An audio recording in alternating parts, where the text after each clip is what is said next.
Hi, Sean Kosofsky here, the Nonprofit Fixer with Mind the Gap Consulting and the Nonprofit Fixer YouTube channel. And I just wanted to drop this video in to tell you about one of my most popular tools, which is the top 10 responsibilities of a nonprofit executive director.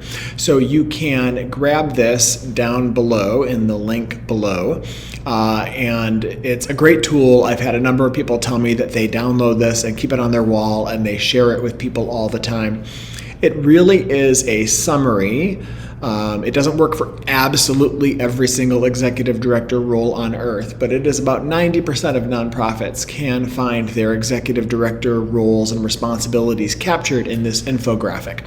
So I have it for you, and basically the topic areas, and you'll have a much better visual if you download it, but the 10 major areas or key areas for executive directors to focus on.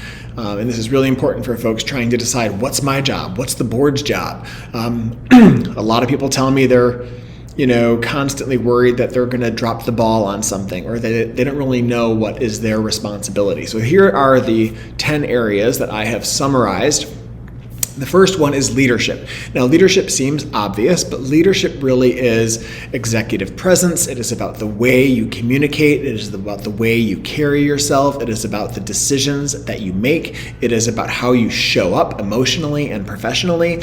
It is a number of things. It is the decisions that you make, the decisions you don't make. All of these things are wrapped up in leadership, and that is one of the key buckets of executive director roles, is that you can't just kind of quietly be in the background pulling strings. You really do need to be a leader.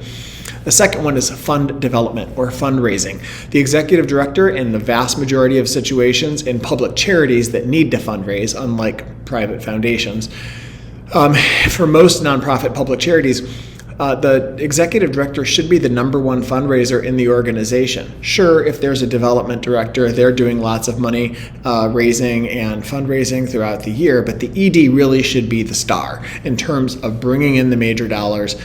Maybe the team or staff or board look to the ED to close the gift or to close certain solicitations. But that is still, I believe, the ED is usually the biggest fundraiser in the organization in terms of dollars, or at least in terms of responsibilities and key stakeholders and funders.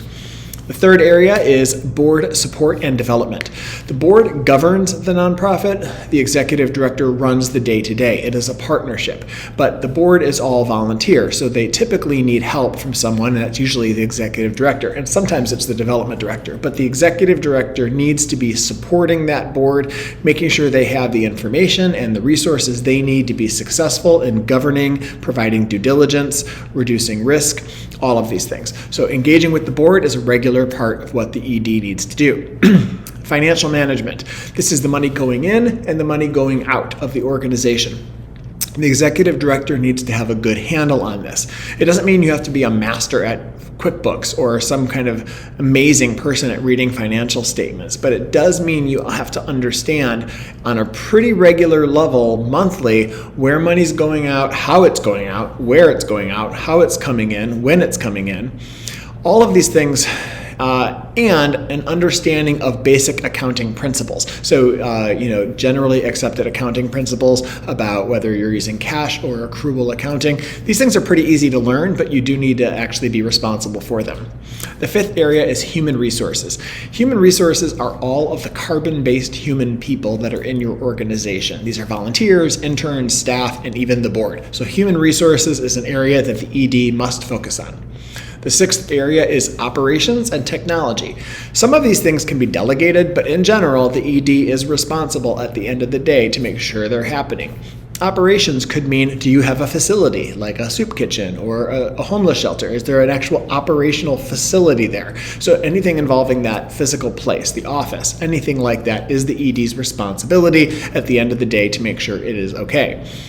And technology. What systems are in place for bookkeeping, for payroll, for task management, email? These are all things on the executive director. Again, they can all be delegated down if you're big enough and have enough staff, but they do fall to the ED at the end of the day. Diversity, equity, and inclusion. This is completely the ED's job. This is not, the board has its own responsibilities to do here, but the ED really is setting the tone for whether this organization is inclusive, whether it is diverse, and whether it is equitable. So do not let that fall to someone else. You do not delegate this. This is the ED's responsibility. Compliance and best practices. This is number 8. Compliance really just means following the law. Are you following your bylaws? Are you filing your 990 on time? Are you staying away from lobbying or electioneering? There are some basic things, just basically making sure you're staying within the bounds of the law, state law and federal law. But also, in addition to compliance, best practices. Now, best practices is like jargon, but basically you want to be doing what the industry thinks is a generally better practice. Of course, you can trailblaze, you can innovate, you can scrap these best practices, but most people are using best practices in most areas, not all. Number 9, community relations and communication. This is the way we talk to the outside world about our organization. The vast majority of nonprofits need better PR and marketing and impression management, basically wanting the larger world to know what they do. Very few nonprofits are secret or hidden or trying to do something really quiet and private and time-bound, right? So in general, most nonprofits want to be communicating well with the public, with the press, with stakeholders, and that is an area where the ED needs to shine. Finally, programs and advocacy. This is like the meat of the work you do to achieve your mission. But at the end of the day, the executive director is responsible for the programs running, that they are funded, that they are evaluated. And advocacy, sometimes it plays into that. So in program work, are you feeding the hungry or are you trying to end hunger? This question about whether you are working downstream or upstream is a question for the executive director and for the board. So those are the 10 areas, and I hope you enjoy them. Go grab the link down below, and hopefully that can help you understand what an ED does and what an ED does not do. Thank you.